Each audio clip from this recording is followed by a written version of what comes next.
प्रेक्षक हो नमस्कार. आजच्या डॉक्टर स्पीक आरोग्य संपदा या कार्यक्रमामध्ये आपल्या सगळ्यांचं मनापासून स्वागत. असं म्हणतात की माणसाच्या मनात शिरण्याचा मार्ग हा त्याच्या पोटामधून जातो. म्हणजेच प्रत्येकालाच छान छान पदार्थ खायची आवडही असते आणि ते पदार्थ म्हणजेच खाल्लेलं अन्न चांगल्या रीतीने पचलं तर माणूस आनंदी, उत्साही आणि तेवढाच आरोग्यपूर्ण देखील राहतो. हे अन्न पचवण्याचं काम आपल्या शरीरातला पित्तरस करत असतो.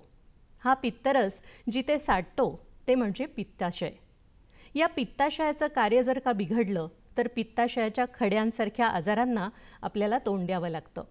याविषयी आपल्याला माहिती असेल तर या आजारापासून आपण सावध देखील राहू शकतो आणि स्वतःला वाचवू शकतो. यासाठीच आजच्या कार्यक्रमामध्ये आपण आमंत्रित केलं आहे डॉक्टर पद्मसेन रणबागले यांना. डॉक्टर नमस्कार. नमस्कार.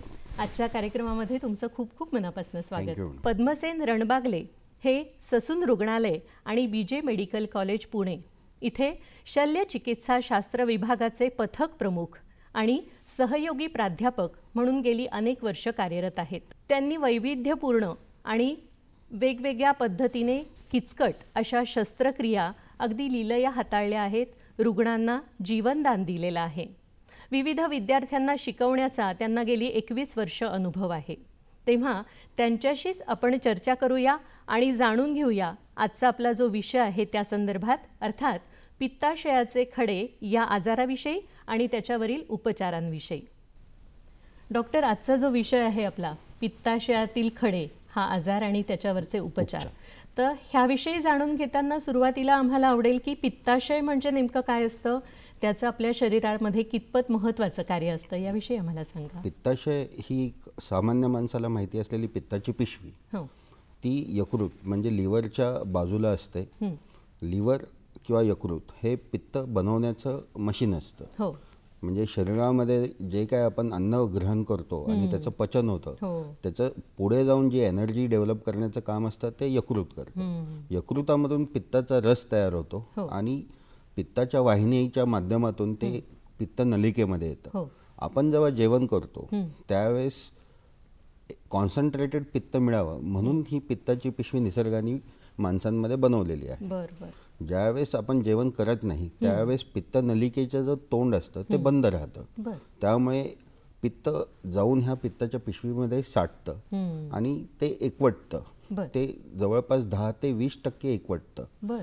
ज्यावेळेस आपण जेवण करतो त्यावेळेस मग कोलेसिस्टोकायनिन नावाचं रसायन सोडलं जातं आतड्यातून, जे ह्या पित्ताच्या पिशवीवरती ॲक्शनमध्ये येतं आणि मग त्याच्यामुळे मग पित्ताचा विसर्ग होतो आणि तो आतड्यांमध्ये येऊन ते पित्त आतड्यामध्ये येऊन जेवणामध्ये मिश्रित होऊन पुढे अन्नपचन क्रियेची मदत करतं. पित्ताशयाचं किंवा या पित्ताचं जे कार्य आहे ते बिघडतं कुठे आणि त्याचे खडे का तयार होतात? पित्त जर आपण पाहिलं, पित्त हे रसायन किंवा हे द्रव्य आहे जे लिव्हर बनवतं. बरोबर आहे. तर त्याचे जर आपण घटक बघितले तर त्याच्यामध्ये 95% पाणी असतं. आणि मग बाकीचे जे घटक आहेत त्याच्यामध्ये बिलिरुबिन, बिलिवर्डिन, मग बाईल ॲसिड्स किंवा फॉस्फोलिपिड्स आणि कोलेस्ट्रॉल किंवा चरबी हे असे वेगवेगळे घटक असतात. प्लस इलेक्ट्रोलाइट्स असतात. तर ह्या सगळ्या घटकांचं एकत्रित जे द्रव्य असतं ते बाईल किंवा पित्त असतं. ते यकृत बनवतं आणि मग ते पित्ताच्या वाहिनीमार्गे ते खाली येतं. ज्यावेळेस आपण जेवण करत नसतो त्यावेळेस स्पिंटर किंवा जे वॉल्व असतं आतड्याच्या तोंडाला ते बंद असतं. त्यामुळे मग ते पित्त पिशवीमध्ये साठतं व ते एकवटतं. आता ह्यापैकी कोणत्याही घटकांमध्ये कमी जास्त प्रमाण झालं, जसं पाणी कमी झालं जे म्हणजे प्रदीर्घ आजारामध्ये ज्यावेळेस माणूस खूप दिवसापासून आजारी असतो, अन्न ग्रहण करण्याची क्षमता कमी झालेली असते किंवा करत नाही अन्न ग्रहण काही कारणांमुळे, त्यामुळे ह्या पिरियड्समध्ये तिथं पित्त साठतं किंवा इन्फेक्शन झालेलं आहे. मग ते पित्ताच्या पिशवीचं इन्फेक्शन, जसं टायफॉइडमध्ये पित्तामध्ये इन्फेक्शनचं प्रमाण वाढतं आणि मग ते इन्फेक्शन झाल्यानंतर तिथं जंतुसंसर्ग झाल्यामुळे त्याला एक नायडस किंवा सीड फॉर्म होते, ज्याच्यावरती मग खडा तयार होतो. किंवा पित्ताची जी पिशवी असते ते पित्ताचा विसर्ग करण्याचं काम करते, तर ते पित्ताची पिशवी जर कमकुवत झाली तर पूर्ण विसर्ग होत नाही, ह्यामुळे पित्त तुंबून राहतं तिथे. तर ह्या सगळ्या गोष्टींमुळे होतं कसं की पित्त आणि त्याच्या घटकांमध्ये इम्बॅलन्स झाल्यामुळे त्याच्यामधले काही घटक ह्याचा सार तयार होतो आणि मग त्याच्यामुळे रेणुकणामध्ये रूपांतर होतं आणि मग over a period of time त्याच्यावरती पित्ताच्या बाकीच्या साराचा थर जमा होऊन त्याचे खडे तयार होतात. तर हे एका कारणांमुळे होत नाही, मल्टिपल फॅक्टर्स असतात त्याच्यामध्ये. म्हणजे थोडक्यात ते पित्त जे असतं ते प्रवाही राहिलं पाहिजे आणि मुख्य म्हणजे जेव्हा भूक लागते तेव्हा तुम्ही वेळच्या वेळी खायला पाहिजे, कारण तुम्हाला ते इंडिकेशन असतं की पित्तरस तयार झाला आहे आणि तुम्ही अन्न ग्रहण करायला पाहिजे. डॉक्टर, जेव्हा एखादा रुग्ण तुमच्याकडे येतो की मला पोट दुखतंय किंवा ॲसिडिटी होतीये किंवा कदाचित त्याला पित्ताशयाचे खडे होऊ शकतात किंवा असू शकतात शरीरात, अशी शंका तुम्हाला कशी येते आणि काय कंप्लेंट्स घेऊन येतात? पित्ताचा आजार हा सगळ्यात कॉमन आजार आहे. आपण दररोज जेवतो, जेवणाचे प्रकार वेगवेगळे असतात. बरीच लोक जेवणामध्ये एक्सपेरिमेंट्स करत राहतात.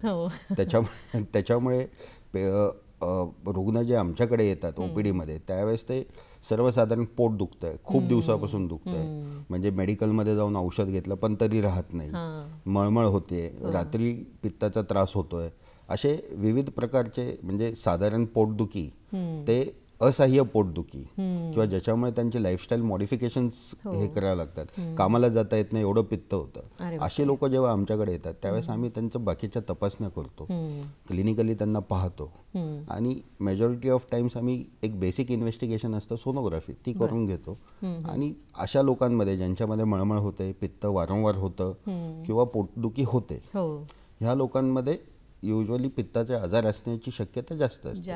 आपण जर भारतामध्ये पाहिलं तर जवळपास एक 6 ते 10% लोकांना जनरल पॉप्युलेशनमध्ये पित्ताचे खडे असतात. पण मग जास्त हे कोणामध्ये आपल्याला दिसून येतं? स्त्रियांमध्ये दिसतं की पुरुषांमध्ये दिसतं?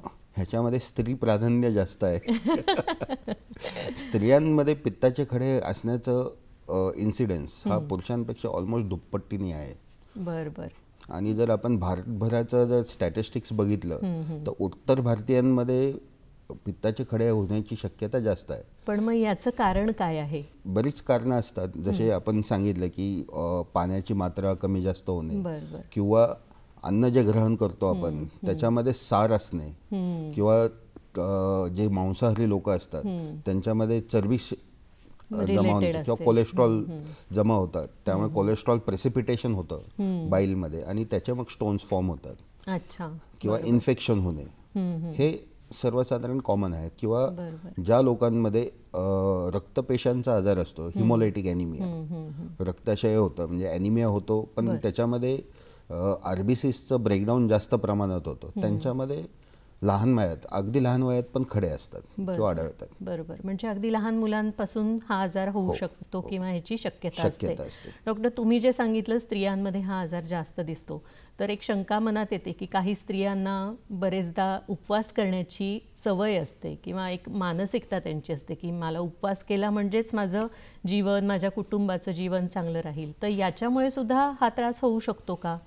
वारंवार उपाशी राहण्यामुळे पित्ताच्या कॉन्सन्ट्रेशन्स आणि त्याच्या ह्याच्यामध्ये बदल घडणार आणि over a period of time ते होऊ शकतं. पण नेमकं उपास केल्यामुळेच होईल असं काही नाहीये, त्याच्यामुळे जे खाल्लं जातं त्याच्यामुळे कदाचित होऊ शकतं. आणि तुम्ही जे म्हणालात की उत्तर विभागामध्ये जास्त वाटतं, तर थंडीचं प्रमाण जास्त असेल आणि पाणी कमी प्यायला गेलं तर होऊ शकतं का? हे थंडीचं प्रमाण, पाणी कमी पिणे हे तर कारण आहेतच. थंडीपेक्षा पाणी कमी पिणे किंवा पाण्याची मात्रा कमी पडणे हे कारण आहे. पण भारतामध्ये त्याच्यावरती रिसर्च झाला होता, ती गंगा जिथून वाहते आणि गंगेच्या आजूबाजूला जे काही राज्य आहेत त्या राज्यांमध्ये हे पित्ताचे खडे होण्याची शक्यता किंवा प्रादुर्भाव त्यांचा जास्त आहे. आणि ते असिम्प्टमॅटिक राहतात आणि over a period of time मोठे मोठे खडे होतात त्यांचे, आणि त्याच्यामुळे त्यांना गॉलब्लॅडर कॅन्सरचं पण प्रमाण त्या भागामध्ये जास्त आहे. ही जी लक्षणं आहेत त्यावरनं तुम्ही कशा प्रकारच्या तपासण्या सांगतात?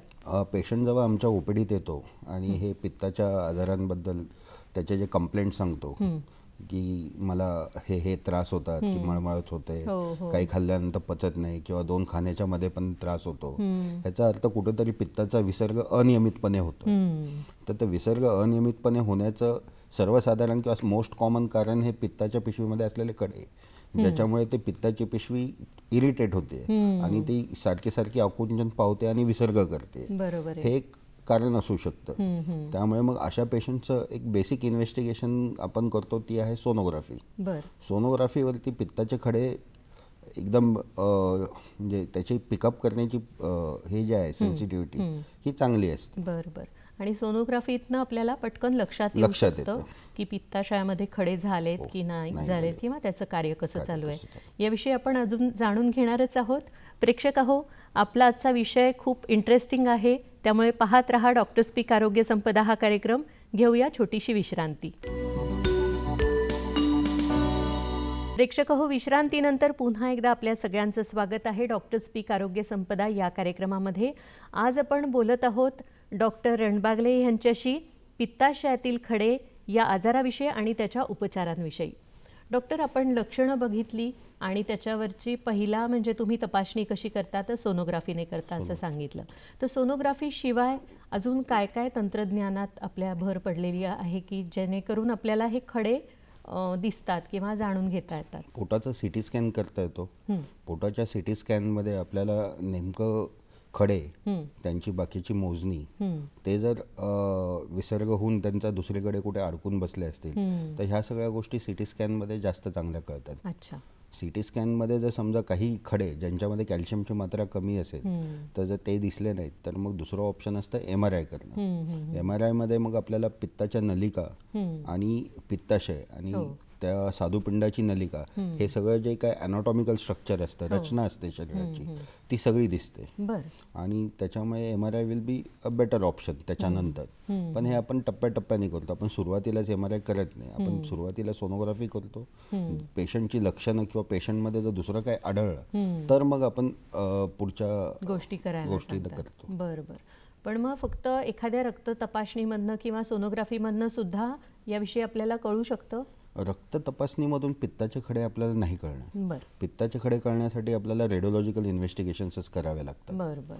पित्ताचे म्हणजे रक्ताच्या तपासणीमधून जर समजा पित्ताचा खडा अडकला असेल आणि त्याच्यामुळे कावीळ झाली तर मग रक्ताच्या तपासणीमधून त्या काविळीची पातळी किती किंवा बाकीच्या गोष्टी काय आहेत हे आपल्याला निदर्शनास येतं. पण पित्ताचे खडे शोधायचे असतील किंवा त्याचं निदान करायचं असेल तर सोनोग्राफी, सिटी स्कॅन, MRI किंवा ओरल कोलॅन्जिओग्राफी होती ती, जी आता करत नाहीत, ह्या गोष्टी करतात. आपण कधी कधी साधा एक्सरे केला आणि जर खड्यांमध्ये कॅल्शियमचं प्रमाण जास्त असेल तर जसे किडनीमधले खडे दिसतात तसे पित्ताचे खडे दिसतात, पण त्याचं प्रमाण खूप कमी आहे. पण एखादा पेशंट जेव्हा तुमच्याकडे येतो तेव्हा अगदी गडबडा लोळतो येतो वेदनेने, असं होतं का डॉक्टर? पित्ताच्या पिशवीतले जे खडे असतात ते जोपर्यंत पित्ताच्या पिशवीमध्ये राहतात तोपर्यंत खूप काही त्रास देत नाहीत. पण पित्ताच्या पिशवीमध्ये खडे झाले तर नैसर्गिकरित्या शरीराची अशी रचना असते की कोणताही खडा झाला किंवा त्याच्यावरती हे झालं तर शरीर ते बाहेर टाकण्याचा प्रयत्न करतं. त्यामुळे ते पिशवी जेव्हा आकुंचन पावते त्यावेळेस ते खडे पिशवीच्या तोंडात किंवा पिशवीच्या पित्तनलिकेमध्ये येतात आणि तिथून मग जर ते सटकले तर मग ते मेन नलिकेत येऊन अडकतात. आता मग समजा आपण असं कन्सिडर केलं की ते पित्ताच्या शयाच्या तोंडाला अडकला खडा, तर मग ते तोंडाला अडकला तर ते पित्ताचा विसर्ग होऊ शकत नाही. त्याच्यामुळे उलट पित्त तिथे जमा होऊन राहतं, तुंबतं. त्याच्यामुळे पित्ताच्या पिशवीला सूज येते, त्याला आम्ही कोलेसिस्टायटिस म्हणतो. पिशवी फुगते. आणि जर तुम्हाला बाकी काय आजार असेल किंवा म्हणजे डायबिटीज असेल किंवा हे असेल तर त्याच्यामध्ये हे जास्त धोकादायक ठरू शकतं. बरोबर आहे. म्हणजे हृदयरोग ज्यांना आहे हो त्यांच्यामध्ये हे धोकादायक ठरू शकतं. कारण ती पित्ताची पिशवी फुगली की over a period of time जर त्याच्यावरती उपचार नाही घेतले तर ती फुटण्याचे चान्सेस असते. ते जर फुटलं तर पूर्ण पोटामध्ये पित्त पसरून त्याचं केमिकल पेरिटोनायटिस होतं आणि त्याच्यामध्ये मग जीवाला धोका जास्त असतो. हा एक भाग झाला. जर तो खडा तिथून सटकला आणि जे सामान्य पित्त नलिका आहे जी लिव्हरमधून खाली आतड्यामध्ये उघडणार असते, त्याच्यामध्ये जर खडा जाऊन अडकला तर मग कावीळ व्हायला चालू होते. अरे बापरे. कावीळ झाली तर युजली अंगाला खाज येणे ही सर्जिकल कावीळ किंवा सर्जिकल जॉन्डिस म्हणतो आपण त्याला. जसं बाकीचं संसर्गजन्य जॉन्डिस वेगळा आणि पित्ताच्या खड्या अडकल्यामुळे जो जॉन्डिस होतो तो वेगळा. ह्याच्यामध्ये अंगाला खाज यायला लागते, डोळे हिरवट पिवळे असे होतात. तर ह्या ज्या काविळी आहेत ह्याच्यामध्ये मग आपल्याला सोनोग्राफीवरती प्राथमिक आपण पाहतो की काय आहे. त्याच्यावरती जर नाही निष्पन्न झालं तर स्कॅन करतो. स्कॅनवरती खडा दिसला तर मग त्याच्यावरती उपचार करणं, तातडीने उपचार करणं गरजेचं होतं. नाहीतर मग त्याच्यामध्ये मग परत ते पित्ताच्या नलिकेचं सूज येणे, त्याला कोलेंजायटिस म्हणतो आपण, प्लस ऑब्स्ट्रक्टिव्ह जॉन्डिस म्हणजे हे ऑब्स्ट्रक्शनमुळे झालेली कावीळ आहे जे सर्जिकल आहे. तर त्याच्यामध्ये ते होणं, ह्या सगळ्या गोष्टी आपल्याला तातडीने हाताळाव्या लागतात. समजा तो खडा तिथेही नाही अडकला आणि तो खाली आला आणि जिथं स्वादुपिंड आणि पित्ताच्या नलिकेचं संगम होतं आणि ते एकत्रितपणे आतड्यात उघडतं, तिथे जर तो अडकला तर ते जास्त डेंजरस होतं. कारण पित्ताच्या नलिकेला अडकल्यामुळे कावीळ होईल, पण ते स्वादुपिंडाचं तोंड तिथे दाबलं गेल्यामुळे स्वादुपिंडाला सूज येते. म्हणजे ते गॉलस्टोन इंड्युस्ड पॅनक्रियाटायटिस जे म्हणतो आपण त्याचा तो प्रकार होतो. आणि मग त्याची सिव्हिरिटी किती आहे त्याच्यानुसार तुमच्या जीवाला धोका निर्माण होऊ शकतो, अशी परिस्थिती येते. त्यामुळे ह्या 2-3 कंडिशन्समध्ये आपल्याला त्वरित ट्रीटमेंट करावी लागते. म्हणजे जे साधे वाटणारे स्टोन्स आहेत, जी लोक म्हणतात की हे वर्षभर आहेत, आयुष्यभर आहेत, ह्याचा काही त्रास होत नाही, ते अचानक आपल्याला ICU मध्ये निघू शकतात, अशी पण कंडिशन होत. डॉक्टर, या खड्यांची जेव्हा उपचार पद्धती करतो तर तेव्हा तुम्ही ज्या ह्या तपासण्या सगळ्या सांगितल्या, तर या खड्यांचा साईज किंवा त्याचा आकार किंवा संख्या ह्याच्यावरनं तुम्ही कशा पद्धतीने निदान करता किंवा पेशंटला सांगता? आपण जेव्हा पित्ताचे खडे पाहतो, बऱ्याच वेळेस आपण जे आत्ता डिस्कस केलं की इमर्जन्सी कंडिशन्स ते सोडले तर साधारणपणे पित्ताचे खडे असलेले पेशंट्स हे उलटी, मळमळ, कधी पोटदुखी, कधी पाठीत दुखी असे छोट्या छोट्या कारणांसाठी OPDला येतात. त्यामुळे त्यांना तो सिरियसनेस नसतो की आपल्याला पित्ताचा खडा आहे, तर पित्ताचा खडा आहे असं ते कन्सिडर करतात. पण त्याच्यामुळे त्यांच्या आयुष्यावरती परिणाम होऊ शकतो किंवा ते इमर्जन्सीमध्ये लँडअप होऊ शकतात हे ते कन्सिडर करत नाही. त्यामुळे बऱ्याच वेळेस जेव्हा पित्ताचे आम्ही तपासण्या करतो त्याच्यामध्ये जर रेणुकण असतील, म्हणजे छोटे छोटे खडे असतील 2 मिलीमीटर 3 मिलीमीटर, हे खडे सटकून खाली अडकण्याचे चान्सेस सगळ्यात जास्त असतात.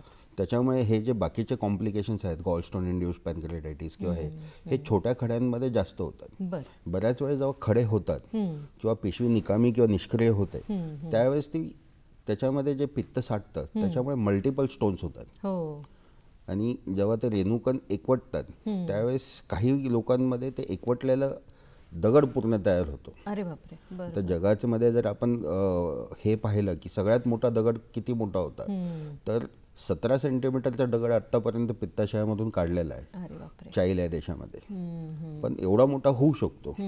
पण असे पण आहेत की मागे आमच्याच हॉस्पिटलमध्ये आम्ही एका पित्ताच्या पिशवीमधून 350 दगड काढले होते.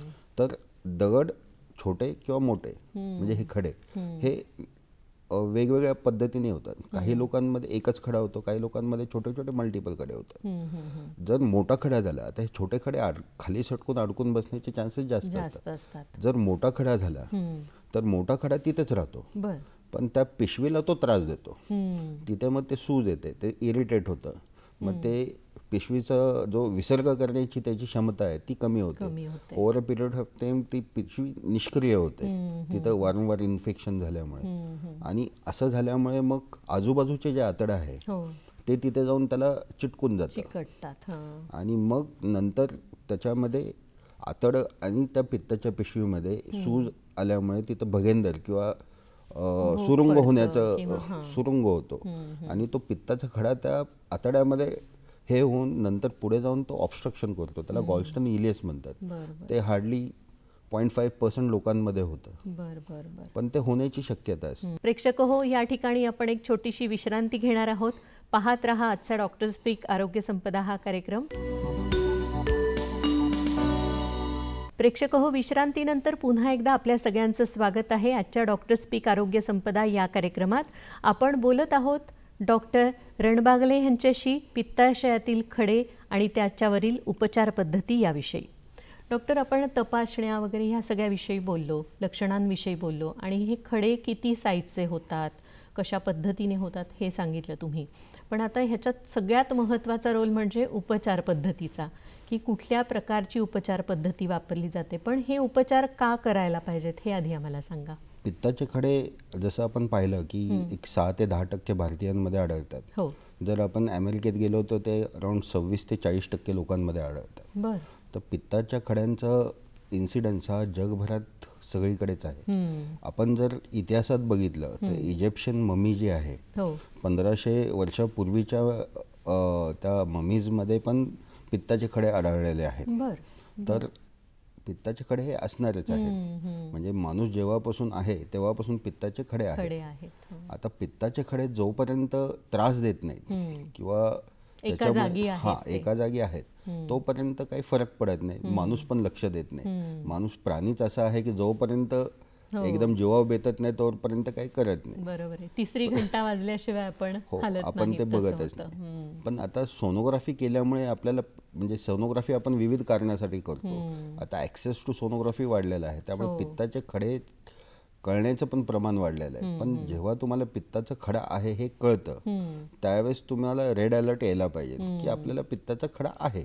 भलेही त्याचं काय करायचं हे डॉक्टरांसोबत चर्चा केल्यानंतर आपण ठरवू शकतो. पण तुम्ही सजग असलेला पाहिजे की तुम्हाला पित्ताचा खडा आहे आणि काही जर त्रास झाला तर तुम्ही रिपोर्ट करायला पाहिजे लगेच. तर पित्ताच्या खड्यांचे जे काही कॉम्प्लिकेशन्स होतात, जसं अडकून बसणे किंवा खाली येऊन साधुपिंडाच्या तोंडाला अडकून बसणे व त्याचा गॉलस्टोन पॅनक्रियाटायटिस होणे किंवा कोलेंजायटिस बसणे, कावीळ होणे किंवा ते पित्ताच्या पिशवीच्या तोंडाला अडकून पिशवी फुटणे, हे सगळे जीवघेणे प्रकार आहेत किंवा हे जीवावर बेतण्यासारख्या कंडिशन्स आहेत. जे आपण वेळीच जर ऑपरेशन केलं किंवा आपण त्या पित्ताच्या खड्यांवरती उपचार केले तर ते टाळता येऊ शकतं. बरोबर आहे. म्हणजे शेवटी तुम्ही कुठल्या परिस्थितीत डॉक्टरांकडे जातायत ह्याच्यावर तुमच्या जीवाची शाश्वती ठरू शकते.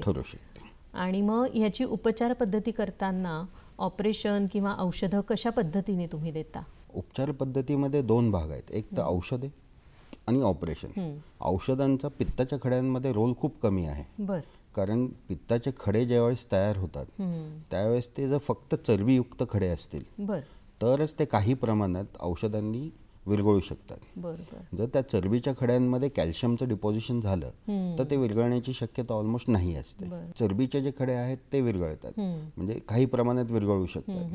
पण बाकीचे जे खडे आहेत ते भारतामध्ये जे आढळतात किंवा जगभरात जे आढळतात ते पिगमेंट स्टोन्स असतात. पिगमेंट स्टोन्समध्ये त्याच्यामध्ये वेगवेगळे थर असतात आणि त्याच्यामध्ये कॅल्शियमचं प्रमाण असतं, त्यामुळे ते विरघळण्याची शक्यता खूपच कमी असते.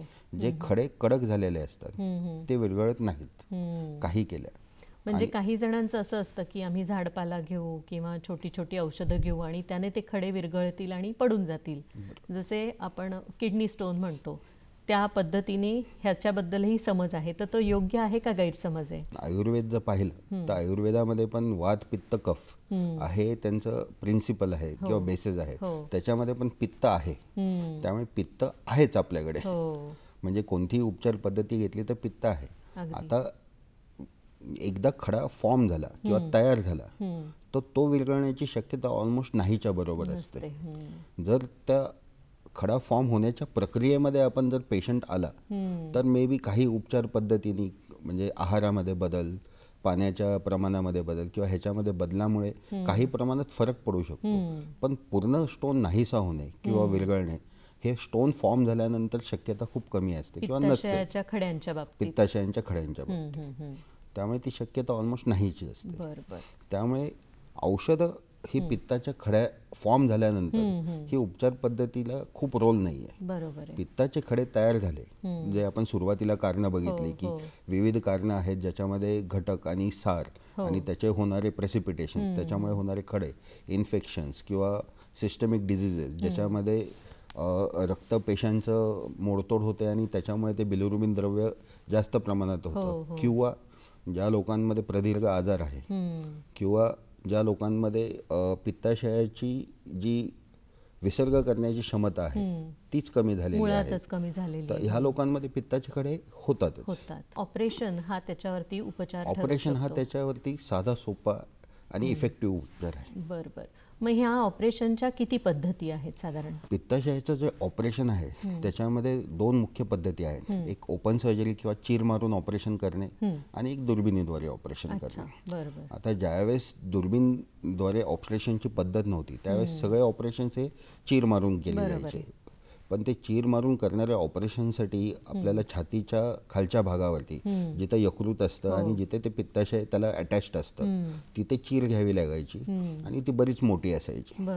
आणि ज्या लोकांमध्ये ऑलरेडी सूज आली आहे किंवा हे आले त्याच्यामध्ये त्याचं चीर मारण्याचं प्रमाण किंवा ऑपरेशनचं प्रमाण हे खूप मोठं असायचं. त्याच्यामुळे मग ते त्याच्याशी रिलेटेड बाकीच्या ज्या गोष्टी आहेत चीर मारून ऑपरेशन करण्याच्या, कॉम्प्लिकेशन्स, हॉस्पिटल स्टे किंवा खूप दिवस आजार राहतो, नंतर मग आपण चीर मारतो त्यावेळेस सगळ्या ज्या मांसपेशी असतात त्यांना आपल्याला कापावं लागतं, त्यामुळे त्यांचं जे काय बरं होण्याची वेळ लागते, ह्या सगळ्या गोष्टींना प्रदीर्घ पिरियड लागतो.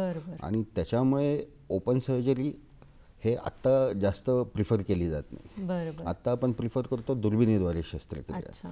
आणि गॉलब्लॅडर सर्जरी किंवा पित्ताशयाची पिशवीचं उच्छेदन करणे म्हणजे कोलेसिस्टेक्टॉमी करणे, हे दुर्बिणीद्वारे करणे हे सगळ्यात सोपं, पेशंटसाठी सुसह्य आणि टेक्निकली सेफ असं आहे. तुम्ही ह्याच्यावरच PhD करत आहात, त्याविषयी आम्हाला सांगा की तुमचा विषय काय आहे आणि पित्ताशयाचे खडे तुमचा जो विषय आहे त्याने कसे आपण अगदी सोयीस्कररित्या ऑपरेशन करू शकतो. पित्ताशयामध्ये जेव्हा दुर्बिणीचे ऑपरेशन चालू झाले त्यावेळेस 4 छिद्र पाडून आपण ऑपरेशन करतो, जी आपण कन्व्हेन्शनल मल्टीपोर्ट लॅप्रोस्कोपिक सर्जरी असं म्हणतो.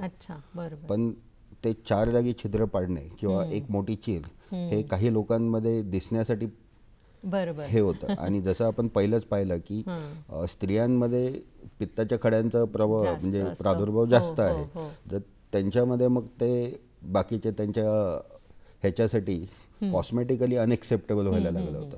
मग असं झालं की आपण कमी पोर्ट्समध्ये करू, मग 3 पोर्ट सर्जरी आली, मग तेही कमी करून आपण छोटे छोटे छिद्र पाडून करू. हे सगळं झाल्यानंतरही ते माणसाला सौंदर्य आणि कॉस्मेटिक्स बद्दल एवढं हे असतं की त्यांना ते हे होत नाही. नंतर मग बेंबीतून सर्जरी करण्याचा प्रकार चालू झाला की बेंबी ही आपल्याला जन्मता जिथे नाळ असते त्याचं ज्यावेळेस सिकेट्रायझेशन होतं त्यावेळेस तिथं व्रण होतं. बेंबी हे व्रण आहे, मग त्या व्रणाला ओपन करून तिथून सर्जरी करायचं, म्हणजे बाकी कुठेही व्रण नाही आणि जो ऑलरेडी व्रण आहे तो तसाच राहणार आहे, त्याचाच उपयोग करून निघाला. तर माझा PhDचा टॉपिकच हा आहे की बेंबीतून दुर्बिणीद्वारे पित्ताशयाच्या पिशवीचे सर्जरी कर. ही जी शस्त्रक्रिया असते याला किती वेळ लागतो आणि जी जुनी शस्त्रक्रिया आहे तुम्ही म्हणालात की छेद घेऊन आता फार लोक करत नाहीत पण कधीतरी करावी लागत असेल तर त्याला किती वेळ लागतो? चीर घेऊन शस्त्रक्रिया करण्याची जी गरज असते ज्यावेळेस दुर्बिणीतून आपण शस्त्रक्रिया प्रथम आपण दुर्बिणीला प्राधान्य देतो कारण ती पेशंटसाठी अगदी चांगली असते. तर दुर्बिणीतून ज्या शस्त्रक्रिया होत नाहीत किंवा खूपच गुंतागुंत झालेली असते जी दुर्बिणीने सॉल्व्ह करणं शक्य नसतं, अशाच लोकांमध्ये आता सध्या ओपन शस्त्रक्रिया किंवा चीर मारून शस्त्रक्रिया केली जाते. मग ती गुंतागुंत असल्यामुळे मग त्याचं ड्युरेशन ऑफ सर्जरी ही नेहमीच जास्त असते ह्याच्यापेक्षा. प्रेक्षक हो, कुठेही जाऊ नका, पाहत रहा आजचा डॉक्टर स्पीक आरोग्य संपदा हा कार्यक्रम. प्रेक्षक हो, विश्रांतीनंतर पुन्हा एकदा स्वागत आहे डॉक्टर स्पीक आरोग्य संपदा या आजच्या कार्यक्रमामध्ये. आपण बोलत आहोत पित्ताशयातील खडे या आजाराविषयी आणि त्याच्या उपचारांविषयी. डॉक्टर, आपण ऑपरेशनविषयी बोललो, त्याच्या ज्या 2-3 महत्त्वाच्या पद्धती आहेत त्यातली एक म्हणजे ट्रॅडिशनल मेथड की ज्याच्यात आपण चीर घेऊन कट घेऊन ऑपरेशन करतो. त्याला किती वेळ लागतो साधारण? गुंतागुंतीचं नसेल, फक्त पित्ताचे खडे आहेत, बाकी काय आजार नसेल तरी त्याला 1-1.5 तासच्या आसपास जातो. कारण ते उघडणे, पित्ताशयाचं ऑपरेशन करणे, मग ते पूर्ण लेअर वाईज बंद करणे, ह्या सगळ्या गोष्टींना वेळ जातो. तेच जर आपण दुर्बिणीद्वारे करायचं म्हटलं तर दोघांना भूल तर पूर्ण भूल द्यावीच लागते. तर बेंबीपाशी 1 छिद्र, नंतर मग 3 छिद्र बरगड्यांच्या खालच्या बाजूला, असे 1-1 सेंटीमीटरचे 2 आणि 5 mm चे 2 असे छिद्र असतात ज्यातून आम्ही दुर्बीण आणि त्याच्यासोबतचे असणारे अवजारं टाकून ते ऑपरेशन करतो. आणि ते काढल्यानंतर बेंबी आणि 10 mm चे जे छिद्र आहेत ते बंद करतो आणि बाकीच्या छिद्रांना आपण स्किन सुचर्स घेतो. त्यामुळे ते आतमध्ये जाणं बंद करणं हे पण जो वेळ असतो तो वाचतो. ओव्हरऑल 50% पेक्षा कमी वेळेमध्ये ओपनच्या लॅप्रोस्कोपिक सर्जरी होऊन जाते. बरोबर. डॉक्टर, तुम्ही जेव्हा सर्जरी करता तेव्हा फक्त खडे काढता का पित्ताशय पण काढता, ह्याच्याविषयी काय सांगाल? आपण अगोदरच्या ह्याच्यात पाहिलं की खडे होण्याचं कारण, एक कारण हेही आहे की पित्ताच्या पिशवीची किंवा पित्ताशयाची जी विसर्ग करण्याची क्षमता आहे ती कमी झालेली असते. जर आपण फक्त खडे काढले, जे अगोदर म्हणजे खूप पूर्वी जेव्हा खड्यांचं हे झालं आणि सूज येऊन ते हे झाले, त्यावेळेस जर फक्त खडे काढले तर त्या पिशवीमध्ये आपण बंद केल्यानंतर त्याच्या कॉम्प्लिकेशन्सचा रेट जास्त असतो. प्लस तिथे परत खडे होण्याची शक्यता असते. परत खडे झाल्यानंतर परत त्याचं ऑपरेशन करणं ते तेवढंच डिफिकल्ट असतं. आणि ज्यावेळेस पिशवी हेच दोषी आहे त्यामुळे तिला वाचून काही उपयोग नाही आहे शरीराला. त्यामुळे निकामी किंवा निष्क्रिय झालेली ती पित्ताशय आणि त्याच्यामधले खडे हे एकत्रितपणे काढले जातात. बरोबर. आणि मग ते तिथून सगळं साफ केल्यावरती मग त्रास होत नाही किंवा कमी होतो? नाही, आपण ते सगळं काढून आपण ते बाहेरच काढतो, शरीराच्या बाहेर काढतो. त्यामुळे परत पित्ताच्या पिशवीमध्ये खडे होणे हा भागच राहत नाही, कारण पित्ताची पिशवीच राहत नाही. बरोबर आहे. पण मग डॉक्टर, आपल्याला पित्ताशय नाहीये ही जी संकल्पना आहे कुठंतरी रुग्णाला त्रासदायक होऊ शकते, पण त्याचं कार्य जे असतं त्याच्यामुळे आपल्या शरीरावर काय परिणाम होतो पित्ताशय नसेल तर? पित्ताशयाचं आपण जर मुख्य कार्य बघितलं तर एक तर पित्ताची साठवण करणे, त्याला एकवटणे, नंतर मग ज्यावेळेस अन्न येतं त्यावेळेस त्याचा विसर्ग करणे. म्हणजे कॉन्सन्ट्रेटेड बाईल हे फूडमध्ये जाऊन मिक्स करून त्याचं पचनक्रियेमध्ये मदत करणे. आणि हे सगळं झाल्यानंतर आपण जेव्हा जेवत नसतो त्यावेळेस परत पित्त साठवणे, हे एवढंच कार्य आहे. त्याच्यामध्ये पित्तामध्ये काय बदल घडणे किंवा ह्याचं किंवा केमिकल चेंजेस असं काय होत नाही. पित्ताच्या पिशवीचं बाकी काय फंक्शन्स नसतात. साठवणे आणि त्याचा विसर्ग करणे हे मेन फंक्शन आहे. पण ज्यावेळेस पित्ताच्या पिशवीमध्ये खडे होतात किंवा त्याला सूज येते त्यावेळेस ती ऑलरेडी ती क्रिया जी असते जी नैसर्गिकरित्या सुसह्य किंवा सुरळीत चालायला पाहिजे ती होत नाही. त्यामुळे ऑलरेडी त्या पेशंट्सला पित्ताचा त्रास होतच असतो, कारण अनियमितपणे पित्ताचा विसर्ग होतो. त्याच्यामुळे ॲसिडिटी बाकीच्या गोष्टी ज्या आहेत पित्ताचा त्रास तो होतो, पोटात दुखणे हे ते होतच असतं. आणि अशी पिशवी ठेवून ती परत त्रासदायक ठरण्यापेक्षा ती काढली जाते. आता मग हा फेज येतो की अगोदर पित्ताची पिशवी होती, आता आपण असं कन्सिडर करू की एक माणूस ज्याला पित्ताचे खडे नाही आहेत, दुसरा ज्याला खडे आहेत आणि तिसरा ज्याची पिशवी काढलेली आहे. आपण जर पित्ताची पिशवी आहे जो नॉर्मल आहे त्याच्यामध्ये नॉर्मल सुरळीत आयुष्य चालू असतं, जेवणाची वेळ पाळतो, त्याच्यामध्ये ते बाकीचे चालू आहेत. ज्याच्यामध्ये ऑलरेडी खडे आहेत त्याच्यामध्ये ऑलरेडी त्याच्या जीवनामध्ये बाकीच्या हे चालू असतात, कारण अनियमितपणे पित्ताचा विसर्ग होत राहतो, पित्ताचा त्रास होतो, अवेळी जेवण करावे लागतात किंवा औषध उपचार घ्यावे लागतात आणि मग परत ते त्रास होतो. ही जी चेन ऑफ रिएक्शन्स आहेत किंवा ॲक्शन्स आहेत ती चालू राहते.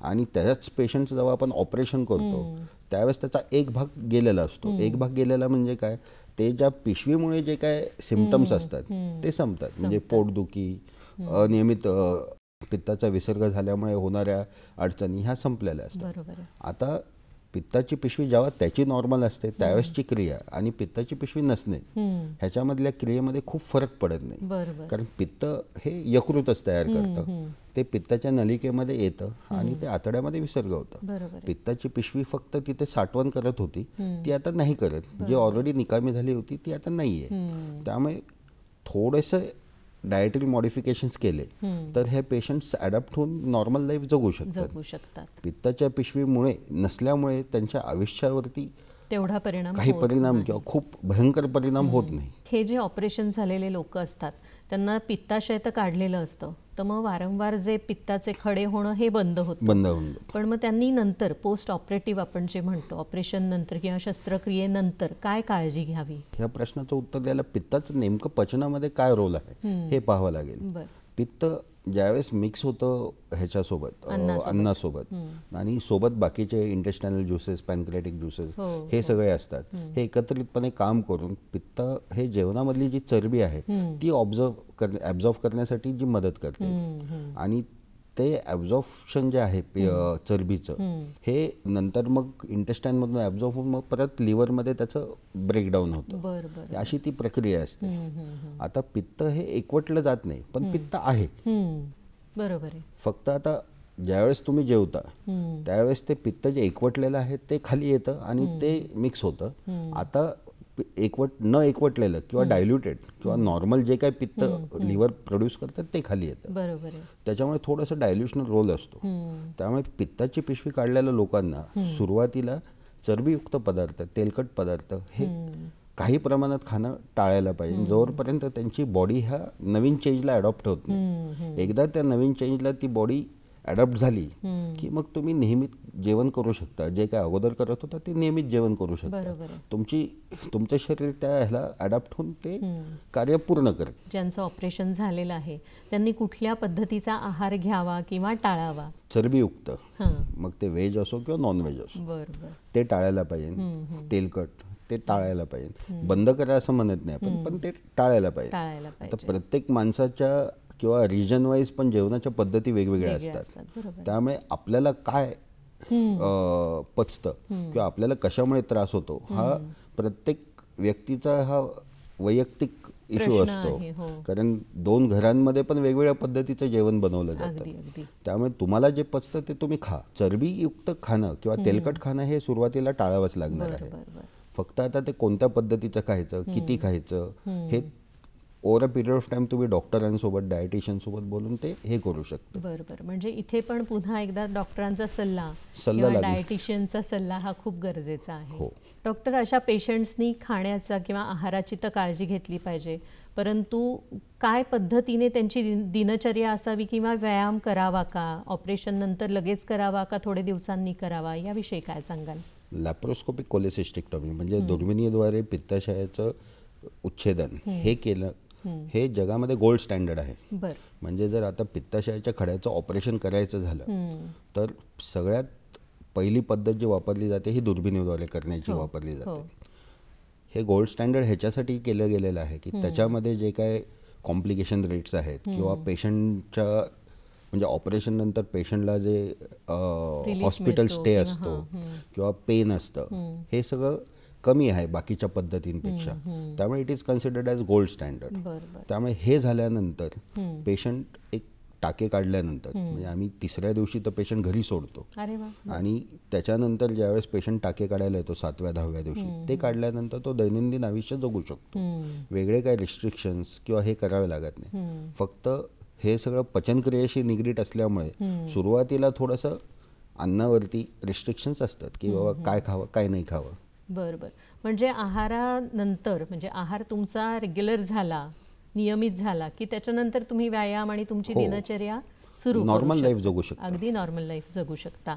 ही खूपच महत्त्वाची माहिती डॉक्टर तुम्ही दिलेली आहे. प्रेक्षक हो, इथे आपण छोटीशी विश्रांती घेणार आहोत, पण पित्ताशयाच्या खड्यांविषयी, या आजाराविषयी आणि त्याच्या उपचारांविषयी अजूनही मार्गदर्शन करणार आहेत डॉक्टर रणबागळे. त्यामुळे कुठेही जाऊ नका, पाहत रहा डॉक्टर स्पीक आरोग्य संपदा हा कार्यक्रम. प्रेक्षक हो, विश्रांतीनंतर पुन्हा एकदा आपल्या सगळ्यांचं स्वागत आहे. आजच्या डॉक्टर स्पीक आरोग्य संपदा या कार्यक्रमामध्ये आपण बोलत आहोत पित्ताशयातील खडे या आजाराविषयी आणि त्याच्या उपचारांविषयी डॉक्टर पद्मसेन रणबागळे यांच्याशी. डॉक्टर, आपण वेगवेगळ्या विषयांवर प्रकाश टाकला, माहिती दिली. मुख्य म्हणजे हे जे ऑपरेशन होतं पित्ताशयाच्या खड्यांचं, तर त्याचा रिकव्हरी पिरियड एक्झॅक्टली किती असतो साधारण, आणि यामधनं बाहेर आलेल्या माणसाला म्हणजे ऑपरेशन किती सेफ असतं हे पण आम्हाला सांगा. मॅडम, मी एक उदाहरण देतो. आमचे मित्र आहेत, ते इंजिनियर आहेत, सॉफ्टवेअर इंजिनियर आहेत. तर त्यांना पित्ताचे खडे आहेत, म्हणजे बऱ्याच वर्षापासून होते. तर ते ऑपरेशनला घाबरत होते. मग एकदा आमच्यासोबत चर्चा झाली, ओपीडी मध्ये आले, चर्चा केली त्यांनी. तर त्यांना म्हटलं तुम्ही ॲडमिट व्हा, आपण करूया. तर ते म्हणे नाही, ते मी इंटरनेटवरती वाचलं, ते दुर्बिणीतून करायचं का उघडून करायचं. तर उघडून केलं तर खूप दिवस लागतात. म्हटलं आम्ही उघडून नाही करणार, आम्ही दुर्बिणीतून करू. ही ससूनच्या ओपीडीतली गोष्ट. मग तो म्हणे की मग किती दिवस लागतील काय. म्हटलं तू ॲडमिट हो, पहिला आपण इन्व्हेस्टिगेशन्स करू. ॲडमिट हो. ॲडमिट झाले. ते ॲडमिट झाल्यानंतर म्हणजे भुलेच्या सगळ्या तपासण्या झाल्या होत्या, ते फिट होते. तर मग ॲडमिट केलं त्यांना. आणि ऑपरेशनचा दिवस ठरला. ऑपरेशनच्या दिवशी आम्ही त्यांचं दुर्बिणीद्वारे ऑपरेशन केलं. ऑपरेशन भूल हे सगळं व्यवस्थित झालं, त्यांना काही इश्यूज आले नाही.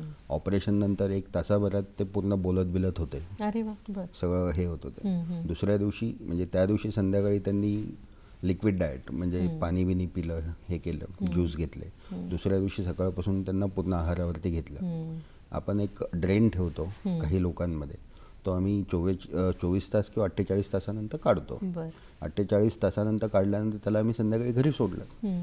म्हणजे एवढं सोपं आहे ऑपरेशन. दुर्बिणीद्वारे ऑपरेशन करणं हे पेशंटसाठी खूप सोपं आहे. जर बाकी सगळ्या तपासण्या व्यवस्थित असतील, व्यवस्थित जरी नसतील, जर तुम्हाला डायबिटीज आहे, तुम्हाला हायपरटेन्शन आहे किंवा इतर कोणता आजार आहे, तर अगोदरच भूलतज्ञांना दाखवून आपण ते नियमित किंवा आटोक्यात आणून घेतो आणि त्याच्यानंतर ते ऑपरेशन केलं जातं. अशा रुग्णांमध्ये दुर्बिणीद्वारे पित्ताच्या पिशवीचं ऑपरेशन करणं हे जास्त सोयीस्कर राहतं पेशंटसाठी.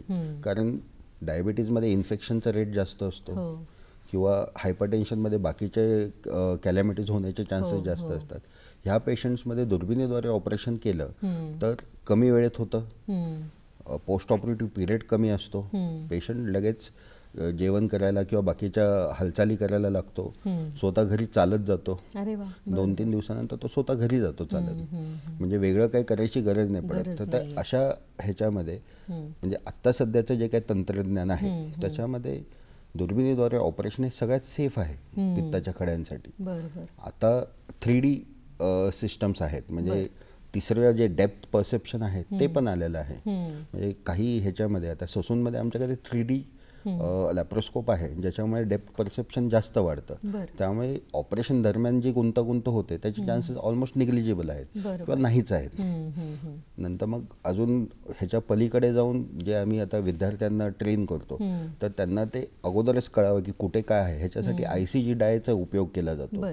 त्या ICG डायमध्ये पित्तामध्ये ती जमा होते आणि मॉनिटरवरती आपल्याला ती डायमध्ये जे हिरवट असं पित्ताचे दिसतं आणि त्याच्या नलिका दिसतात, त्यामुळे ऑपरेशन अचूक होतं. बरोबर आहे. तर ह्या सगळ्या गोष्टींमुळे बाकीची गुंतागुंत होण्याचे चान्सेस ऑलमोस्ट निग्लिजिबल आहेत. म्हणजे पेशंट आला, पेशंटचं ऑपरेशन झालं की 48 तासानंतर पेशंट जेवण हे ते करून हॉस्पिटलमध्ये स्वतःच्या घरी जाऊन जेवू शकतो. बरोबर आहे. म्हणजे त्याच्यानंतर आणि त्याला थोडीशी घरी काळजी घेतली काही दिवस, काही आठवडे, तर तो पूर्णपणे स्वतःचं रुटीन परत सुरू करू शकतो. आता हे जे ऑपरेशन नंतर काळजी घेण्याचा जो आपला म्हणजे वर्षानुवर्षाचं जो की आपलं हे आहे ते युजली आपल्याला ते ह्याच्यासाठी जास्त उपयोगी पडतं ज्यावेळेस आपण चीर मारून करतो. कारण त्यावेळेस मसल्स कापलेले असतात, ते शिवलेले असतात, त्यामुळे लगेच हालचाल करता येत नाही किंवा वेदना होतात. वेदना असह्य झाल्यामुळे माणूस किंवा पेशंट स्वतः चालत नाहीत किंवा स्वतः प्रयत्न करत नाही. दुर्बिणीद्वारे ऑपरेशनमध्ये ह्या गोष्टी ऑलमोस्ट 90% कमी होत जातात. बरोबर. त्यामुळे पेशंट स्वतःच चालायला लागतो. म्हणजे आम्ही ऑपरेट केलेले पेशंट दुसऱ्या दिवशी बेडमध्ये उठून बसतात आणि ते स्वतःच म्हणतात की डॉक्टर आता सोडून द्या आम्हाला. बरोबर. म्हणजे खूपच सोपी झाली आता ही शस्त्रक्रिया. पण तरीही काही वेळेस कट देऊन किंवा तुम्हाला तशी शस्त्रक्रिया करावी लागते का अजूनही? नाही, आता आमच्याकडे जे ससूनमध्ये पेशंट्स येतात, आमच्याकडे मध्ये एक आजी आल्या, त्या आल्या होत्या दुसऱ्या जिल्ह्यातून. तर त्यांना तिथे पोटात दुखणं चालू झालं. आजी होत्या 60-70मध्ये, आयुष्यभर कधी हॉस्पिटलला गेल्या नाहीत. पोटदुखी झाली तर आपल्या शेजारच्या डॉक्टरांकडून काहीतरी औषध घ्यायचं, तात्पुरतं राहिलं. नंतर मग त्यांना असह्य वेदना झाल्या, पोट फुगलं आणि मग त्यांना तिथे सोनोग्राफी केली, एक्सरेज केले. सोनोग्राफीमध्ये पित्ताच्या पिशवीमध्ये काही खडे नव्हते, पण पिशवी एकदम आकुंचित झालेली होती आणि मग त्यांना ते तिथे हे नाही झालं बाकीच्या गोष्टी. मग त्यांनी ते ससूनला पाठवलं. ससूनला आल्या, आजी बघितलं तर त्यांचं पोट खूप फुगलेलं होतं, आतड्याला अडथळा होता. अरे बापरे. तर मग आम्ही त्यांचा स्कॅन केला. तर स्कॅनमध्ये पित्ताची पिशवीमध्ये हवा होती आणि पित्ताच्या नलिकेमध्ये पण हवा होती. तर मग हे काय आहे किंवा काय असेल ह्याच्यावरती चर्चा चालवली. पण अडथळा असल्यामुळे आम्हाला त्यांना ऑपरेशनला घ्यावं लागलं.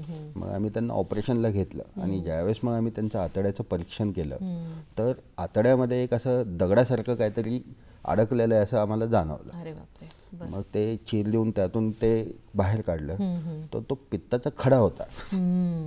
म्हणजे तो लक्षात आला नव्हता आणि त्याच्यामुळे सगळी सिस्टीम डॅमेज झाली. आजी कधी दवाखान्यात गेलीच नाही किंवा त्यांना जरी पित्ताचा त्रास होत असेल तर ते अंगावर काढलं over a period of time. नंतर मग ते पित्ताचा खडा जे मी अगोदर सांगितलं की ते आतड्याला चिटकून तिथे सुरुंग तयार करतो किंवा भगेंदरसारखं तयार करतो आणि तो खडा येतो, ते त्या आजीमध्ये झालं होतं. आणि 60-70मध्ये असलेल्या आजीमध्ये हे सहन करणं किंवा हे होणं हे अतिशय जीवघेणं झालं होतं.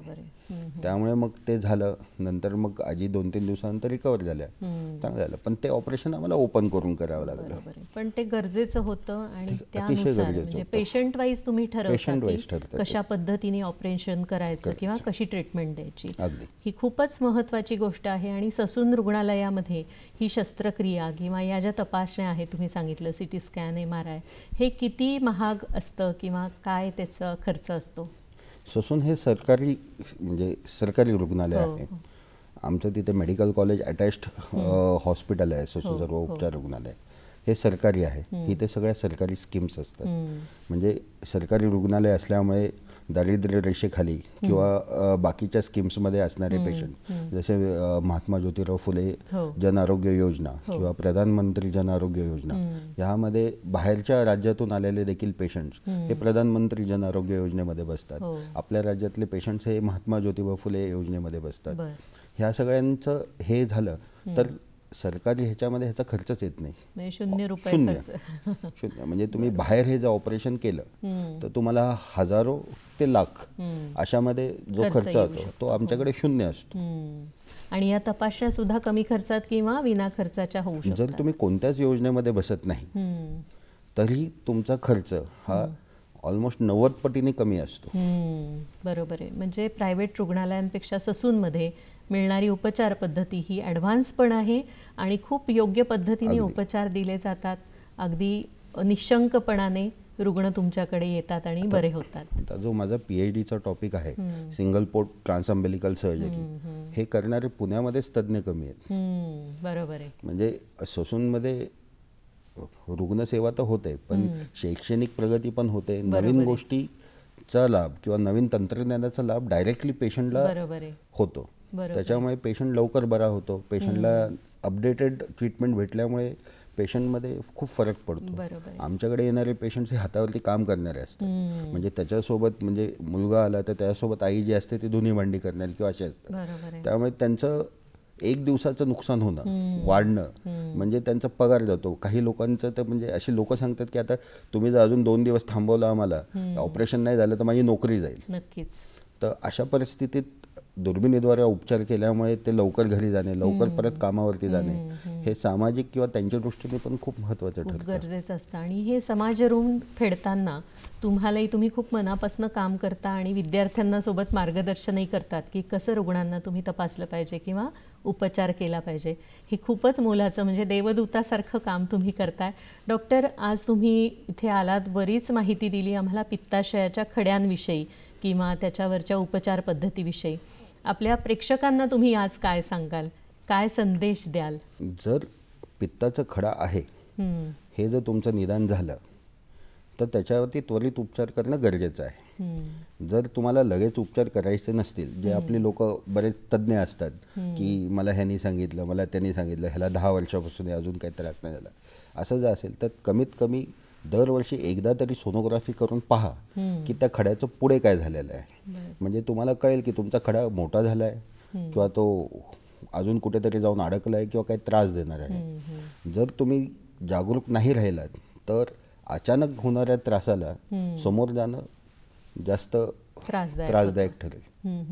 नक्कीच. म्हणजे मगाशी तुम्ही जे सांगितलं की सुस्थितीत असलेल्या पेशंटने जर का तुमच्याकडे येऊन विचारलं आणि वेळेत त्याचं उपचार निदान सगळंच झालं तर मग त्याला पटकन बरं होता येतं, घरीही जाता येतं. पण क्रिटिकल अवस्थेमध्ये तुमच्याकडे माणूस आला तर त्याच्या जीवाची आणि त्याच्या उपचार पद्धतीची शाश्वती ही पण थोडीशी दोलायमान होऊ शकते. डॉक्टर, खूपच हे महत्त्वाची गोष्ट सांगितलेली आहे. आणि आपलं पित्त हा जणू सुप्त ज्वालामुखीसारखा आपल्या शरीरात असतो, त्यामुळे वेळीच त्याच्यावर उपचार करणं आणि त्याचा योग्य निचरा होतोय की नाही किंवा त्याचं कार्य योग्य पद्धतीने चालतंय की नाही हे तुम्ही खूप छान पद्धतीने आम्हाला सांगितलं. तुम्ही आज दूरदर्शनच्या स्टुडिओमध्ये आलात आणि खूप महत्त्वाची माहिती आम्हाला दिली, त्यासाठी पुणे दूरदर्शनच्या वतीने तुमचे खूप खूप आभार मानते. धन्यवाद.